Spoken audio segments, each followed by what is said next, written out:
Hello दोस्तों। आप CTET से रिलेटेड प्रश्न लेकर आए हैं जो आपके जनवरी माह में होने वाले सीटेट एग्जाम से है। तो पहला प्रश्न है, परिचर्चा विधि कक्षन शिक्षण में बहुत कारगर हो सकती है यदि चार ऑप्शन दिया हुआ है। प्रकरण को श्यामपट्ट पर लिख कर दिया जाए, या चर्चा का विषय चर्चा से तुरंत पहले बताया जाए, या चर्चा का विषय विद्यार्थियों को पहले से बता दिया जाए। तो परिचर्चा विधि कक्षन शिक्षण में बहुत उपयोगी हो सकता है। तो कब हो सकता है? जो चर्चा का विषय विद्यार्थियों को पहले से बता दिया जाए, यानी आप किसी चीज़ पर परिचर्चा करने जा रहे हैं। मान लें कि आप समावेशिक शिक्षा पर ही परिचर्चा करने जा रहे हैं, तो आपको सबसे पहले क्या होना चाहिए? आपको उस बच्चों को बता देना चाहिए ताकि वे पहले से तैयार होकर आवें। तब परिचर्चा परिचर्चा जो परिचर्चा क्या है सफल होगा, क्योंकि दोनों तरह से विचारों का आदान प्रदान होगा, दोनों अपने अपने तर्क प्रस्तुत करेंगे, तो इस तरह कारगर साबित होगा। तो ऑप्शन नंबर सी सही है। अगला है,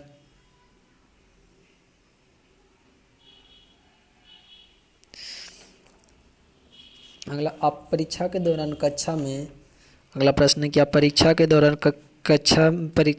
कक्ष निरीक्षक जिसको बोलते हैं इन्विजिलेटर बोलते हैं, का कार्य कर रहे हैं, उसमें विद्यालय के प्रधानाचार्य का पुत्र परीक्षा दे रहा है। यदि वह अनुचित कार्य करता है तो आप क्या करेंगे?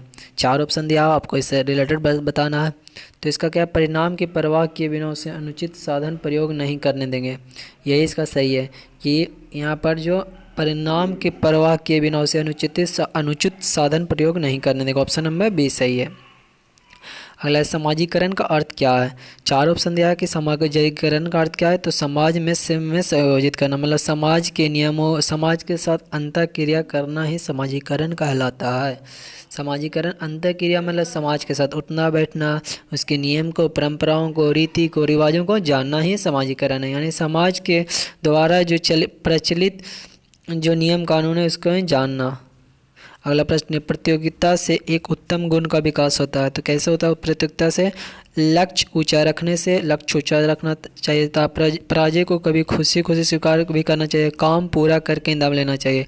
यानी सारे ऑप्शन सही है कि लक्ष्य ऊंचा रखिएगा तो आप ऊंचा बढ़िएगा, पराजय को भी खुशी खुशी स्वीकार करना चाहिए, मतलब जो पराजय हो या विजय हो दोनों में अपना एक जैसा माहौल बना कर रखें। अगला, काम पूरा करने का ही दम लें।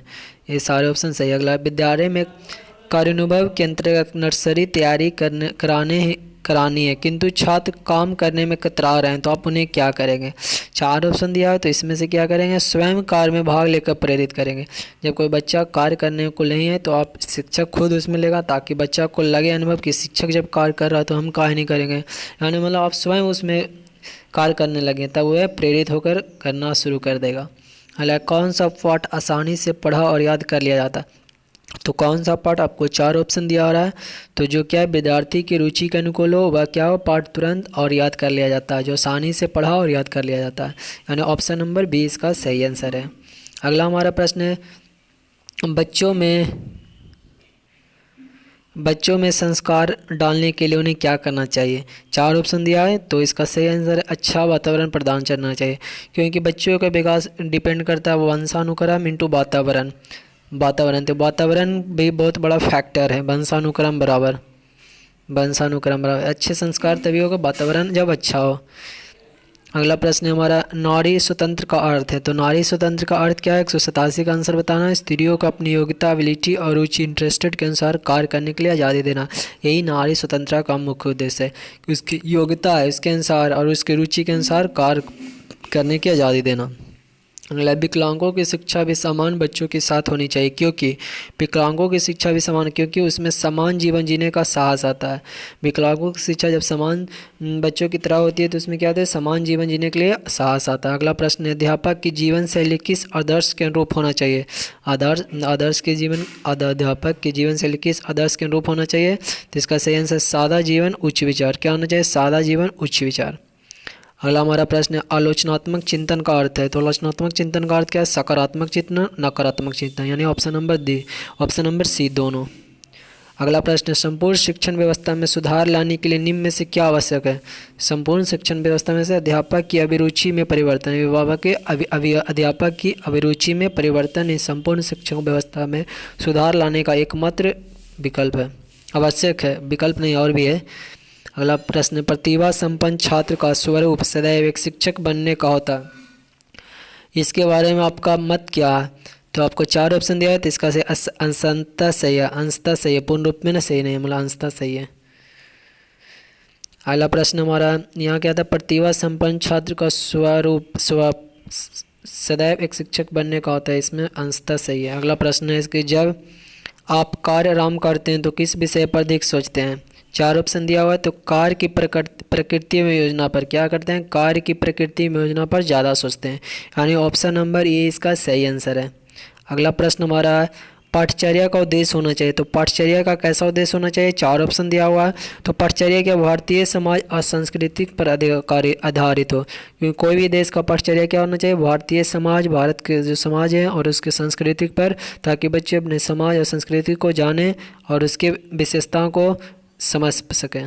अगला प्रश्न है, बच्चों में मौलिक चिंतन की शक्ति है, तो बच्चों में मौलिक चिंतन की शक्ति कैसे है? ए और सी, यानी ऑप्शन नंबर डी है, विकसित की जा सकती है, जन्मजात होती है, यानी दोनों सही आंसर है। सॉरी, बच्चों में मौलिक चिंतन की शक्ति विकसित की जाती है, जन्मजात नहीं होती और स्वाध्याय से बढ़ती है, यानी ऑप्शन नंबर ए और सी सही है। विकसित की जाती है और स्वाध्याय से बढ़ती है, यानी ऑप्शन नंबर इसका डी आंसर सही है, डी आंसर सही है, सॉरी। अगला प्रश्न है कि स्कूलों में शिक्षकों में असंतोष का प्रमुख कारण क्या होता है? 4 ऑप्शन दिया हुआ है, इसके आंसर बताना है। तो अध्यापक स्कूलों में शिक्षकों में असंतोष का प्रमुख कारण प्रधानाचार्य या प्रबंधन समिति द्वारा पक्षपात, जो प्रधानाचार्य होते हैं या प्रबंधन समिति द्वारा क्या करना? पक्षपात करना, इसीलिए असंतोष की भावना आ जाती है। अगला प्रश्न है, अध्यापक अपने प्रयास में कभी असफल नहीं होगा यदि 4 ऑप्शन दिया हुआ, यदि वह उसके अंदर धैर्य हो और वह जल्द परिणाम पाने के चक्कर में न पड़े अध्यापक, इसीलिए ये आंसर सही है। अगला प्रश्न, विकास खालिस्तान से खालिस्तान क्यों बढ़ता है? 4 ऑप्शन दिया है, तो इसका सही आंसर बताना है। समान से विशिष्ट की ओर बढ़ता है, क्या होता है? समान से विशिष्ट की ओर विकास बढ़ता है। कहाँ बढ़ता है? तो समान से विशिष्ट की ओर बढ़ता है, यानी जनरल से स्पेसिफिक की ओर बढ़ता है। अगला प्रश्न, निम्न में से कौन सी समाजीकरण की निष्क्रिय एजेंसी है? तो कौन सा है समाजीकरण की निष्क्रिय एजेंसी? 4 ऑप्शन दिया हुआ है, उसका आंसर बताना है। तो इसका पुस्तकालय, क्या है? पुस्तकालय समाजीकरण की निष्क्रिय की एजेंसी है। तो यह था आज का हमारा सीटेट से रिलेटेड प्रश्न। वीडियो अच्छा लगा तो चैनल को सब्सक्राइब कर लें।